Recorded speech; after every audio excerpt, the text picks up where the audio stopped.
This video is sponsored by Granite Studio, RKTF University.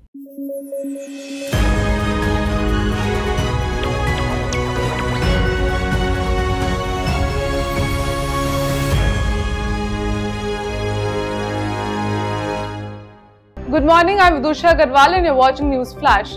Today is the 12th of June and we have a lineup of crucial stories touching every corner of the globe, from the latest developments in politics to groundbreaking advancements in technology.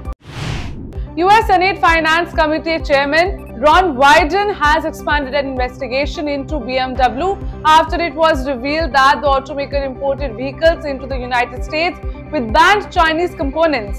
Now, Wyden sent a letter to BMW North America questioning whether the company has ceased importing parts potentially produced under forced labor conditions involving China's Uyghur minority community. US Secretary of State Antony Blinken has highlighted that the potential ceasefire proposal for the Gaza Strip hinges on Yahya Sinwar, the leader of Hamas in Gaza. Blinken pointed out that Sinwar, believed to be behind the October 7 Hamas attack, holds the key to whether the deal will be accepted and if he will act in the best interest of the Palestinians he claims to represent. The Sultan of Oman, Haytham bin Tariq, called Narendra Modi on Tuesday to congratulate him on being appointed as the Prime Minister of India for a third consecutive term. The Prime Minister's office stated that the Sultan Haytham extended his heartfelt congratulations to Modi following the recent general elections. Former South African President Jacob Zuma's Mkhonto vs Sizwe party has applied to the country's top court to block the newly elected parliament from sitting this week on the grounds that the 29th May vote was marred by fraud, it said on Tuesday. The Central Bureau of Investigation is set to request Interpol red notices for 3 accused allegedly involved in a human trafficking network that misled Indians into entering the Russia-Ukraine war zone with false promises of lucrative jobs in Moscow, PTI quoted officials as saying on Tuesday. Malawi's Vice President Saulos Chilima and 9 others have been confirmed dead following a military aircraft crash on June 10, 2024. The Malawian military initially reported that the plane might have crashed in dense forest, prompting an intense search operation. The search ultimately confirmed the deaths of all aboard the aircraft. French President Emmanuel Macron has called for snap elections following a significant defeat in the European Parliament elections. The far-right Rassemblement National or National Rally Party led by Marine Le Pen is expected to win these elections. Though they are likely to fall short of a full majority, France faces the prospect of a political landscape shift that could see the far-right influence domestic policies more directly. Tesla's recent headlines have been far from favorable as the electric vehicle giant grapples with a growing stockpile of unsold vehicles, particularly evident in Austin, Texas.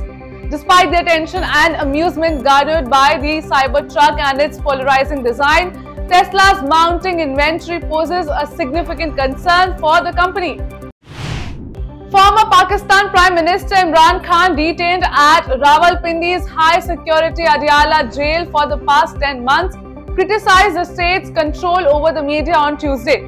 In a lengthy post on X, he stated, "In Pakistan, the media has always been vulnerable to control by the state, while journalists have been targeted for their critical approaches."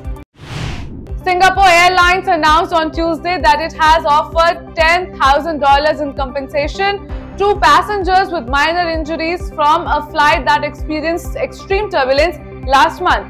The airline is in discussions for higher compensation with those who sustained more severe injuries. This incident involving flight SQ321 from London resulted in the death of a 73-year-old British man and left several passengers and crew with skull, brain and spine injuries. Bengaluru has become India's top city for electric car registrations in 2023, outpacing cities like Mumbai, Delhi and Pune. Now, factors contributing to this growth include cities' tech-savvy population, zero road tax, subsidized electricity for EV charging and a comprehensive network of charging stations. A boat carrying over 200 migrants sank off Yemen, resulting in at least 39 fatalities according to a UN agency on Tuesday. The nationalities of the migrants were not specified. Like each year, tens of hundreds of migrants from the Horn of Africa embark on perilous journeys across the Red Sea, seeking to escape conflict, natural disasters, or economic hardship in hopes of reaching the oil-rich Gulf. It is time for a break now. We'll be back with more news. Stay tuned. इस तरह RKDF विश्वविद्यालय राज्य और देश के आधुनिक और उच्च विश्वविद्यालयों में से एक है। RKDF यूनिवर्सिटी, ये है RKDF university. RKDF University, a world-class university. Education glorifies nation. The ministry offices in Luton's Delhi, Hotel Janapath, as well as airport terminals. Granite Studio India, with its prestigious brands, rich experience, and the trust of our clients, can be your reliable partner. We are here for you, for innovating, processing, supplying, and executing in stone. Contact us today for our special sample kit. New Zealand's centre-right government said on Tuesday it is scrapping a scheme to price greenhouse gas emissions from livestock, squelching a so-called burp tax. New legislation will be introduced to Parliament this month to remove the agriculture sector from a new emissions pricing plan, it said. China's Premier Li Qiang will embark on a 4-day visit to Australia starting this weekend, marking the highest-ranking visit in 7 years, Canberra announced on Tuesday. This move comes as trade ties between the two nations improve despite their strategic rivalry in the Pacific. Now, Beijing recently lifted most of the trade barriers it had imposed several years ago on Australian exports, including coal, timber, barley and wine. Sudan's civil war now in its second year since erupting in April 2023 shows no sign of abating. The conflict between the army and the rival paramilitary rapid support forces has escalated, drawing more factions into the fray and dimming hopes for a political resolution. The missile-cum-ammunition barge El-Sam 13 and Yard 81, the fifth barge of the missile-cum-ammunition barge project built by MSME Shipyard Seacon Engineering Projects Private Limited, Visakhapatnam for the Indian Navy was launched on June 10. Mohan Charan Majhi is poised to become Odisha's next Chief Minister, marking the BJP's first leadership in the state following its victory in the elections. This ends the 24-year reign of Naveen Patnaik's BJP party. Now, Majhi's appointment was announced during the BJP Legislative Party meeting held at the party's state office in Bhubaneswar on Tuesday, June 11. The just concluded general election has created as many as 10 vacancies in the Rajya Sabha after its members were elected to the Lok Sabha. The Rajya Sabha Secretariat has now notified the vacancies, which includes 2 each in Assam, Bihar and Maharashtra and 1 each in Haryana, Madhya Pradesh, Rajasthan and Tripura. The Supreme Court has issued a notice to the National Testing Agency regarding the ongoing NEET controversy, acknowledging concerns about the integrity of the examinations. This move comes in response to a petition requesting the annulment of recently announced scores and a fresh conduct of the National Entrance-cum-Eligibility Test due to allegations of a paper leak. TDP leader Chandrababu Naidu and Jan Sena's Pawan Kalyan have both staked claim to form the government in Andhra Pradesh. Naidu is set to take an oath as the Chief Minister on June 12 after being elected by the newly elected MLAs of the Telugu Desam party, while Kalyan will be elected as the floor leader of the State Assembly.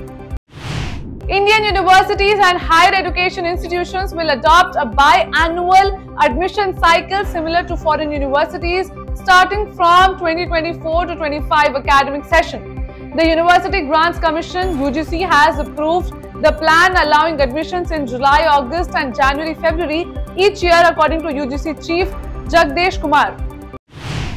S. Jaishankar, assuming his role as India's External Affairs Minister on Tuesday, offered insights into the potential direction of India's foreign policy for the next 5 years. Retained in his position, Jaishankar's comments suggest continuity and stability in India's diplomatic approach under the BJP-led government. A suspected Pakistani terrorist was killed by security forces after attacking a village near the international border in Katwa district, Jammu and Kashmir on Tuesday evening. The incident injured a civilian. In a separate event, a gunfight erupted between terrorists and security forces in the higher reaches of Doda district. No casualties have been reported so far in the Doda encounter, according to Additional Director General of Police for the Jammu Zone, Anand Jain, who is supervising the anti-terrorist operations in Katwa. That's all for the headlines of the day. For more updates, download the app and keep watching Rhythm.